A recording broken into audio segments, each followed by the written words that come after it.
On these various organizations that you list in your article, and many of them are agencies, governments, and pseudo-agencies, do they all work independently, or do they coordinate? Do they talk to each other? Do they have a conspiracy on how they run the government? Or is it just sort of out there and they win by default? That the members of Congress, you know, they're there, they take an oath of office, but they never resist any of this. But how about the coordination and the talking? Or is this very, very subtle and they don't coordinate? How does that work?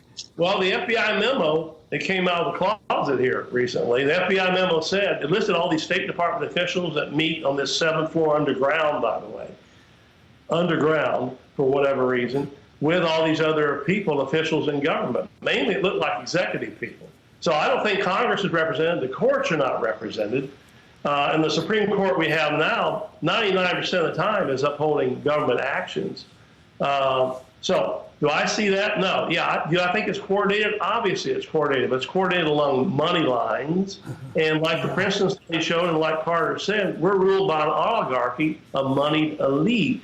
The average American makes $42,000 a year. That's a salary. There are 318 millionaires in Congress. They can't identify. We need the average Joe in Congress. It's time for Mr. Smith to go to Washington. We're going to have to get behind those kind of people like Ron Paul.